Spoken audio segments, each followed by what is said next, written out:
Have you ever had a hobby you absolutely loved, like writing, but maybe real life got in the way and you hadn't been able to dedicate it with your art for months or even years?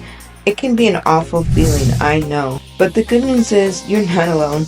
It could even be a common emotion to feel a sense of dread or disappointment that your passion project hasn't come easy to you as it once had once you hit the pause button on it for a while. Sometimes it might be creative block, creative burnout, or just difficult to find the passion you once had for the project or similar projects. Firstly, don't feel bad or beat yourself up that you can't get started again on your creativity. It's easy to feel rusty on anything you haven't done in a while, including your art. But don't worry, here are 7 great tips to help you rekindle your artistic mindset and get back in the flow. 1. Start small. Sometimes the mere fact of starting can be holding you back. Often the dread of the thing is worse than doing it itself. But if you just tell yourself, I'm only going to work on it for 10 minutes, you could build up momentum and get going again. I know when I'm not feeling particularly creative, but I know I want to get the project done, I will set a timer. I'm a big fan of the Pomodoro method, so setting a timer for 25 minutes with a 5-minute break works very well for me. But you need to find your own routine. The idea is just to start. 2. Find inspiration. Surround yourself with inspiration. Read books, watch movies, or fill your space with your favorite things. Working in an aesthetically pleasing environment often is a great way to spark the muse and make you feel more comfortable while you work. 3. Set goals. Give you something to work towards. By having an end in mind, it's easy to peel away the feeling of I'll never finish. By having a countdown or a timer or word count or due date, having a goal to strive for can help keep you motivated. You can pretend you're in a competition with yourself and see how quickly you could crank it out. 4. Create a routine.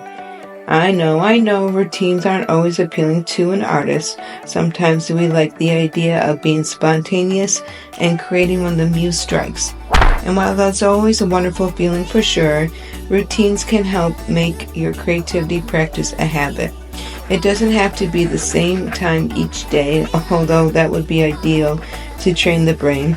But doing a little bit every day will help prevent this feeling of being stuck in the progress in the future. Your future self will thank you. 5. Don't be afraid to fail.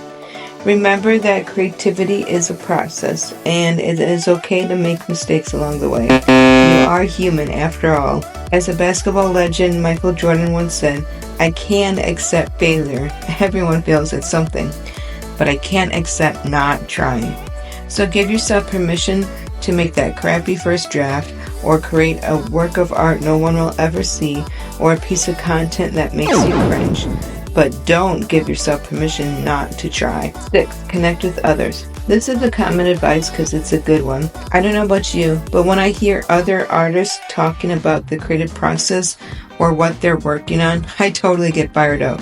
My favorite way to do this is via Twitter Spaces with other writers. You could totally check out my other video that I made on Twitter Spaces here and why it's so amazing to get fired up again for creativity. But don't worry, if you're shy or don't feel like being social, no worries. You could still get the same great feeling of inspiration from others via watching YouTube videos just like this one, podcasts, Reddit posts, TikTok, Instagram, and more. The internet is a plethora of creative folks just like you. So you don't have to feel like you are creating alone. 7. Practice self-compassion. Be kind to yourself during this process. Would you treat a friend who is struggling with their creative project as critically as you might be treating yourself? I sure hope not. So give yourself some grace and remind yourself that this is a process. And if no one has told you lately, you're doing a great job and I'm proud of you. It's hard to start working on a creative project at all, let alone if you haven't been able to create in a long time. So give yourself permission to start over again and keep on keeping on. So there you have it, a few tips to help you get back into what you love to do. Remember, creativity is a journey, not a destination. Enjoy the process, embrace the challenges, and never stop pursuing your passion. because in my humble opinion, creativity truly is the spice of life. Happy creating, and don't forget to hit subscribe. Bye. See you in the next one.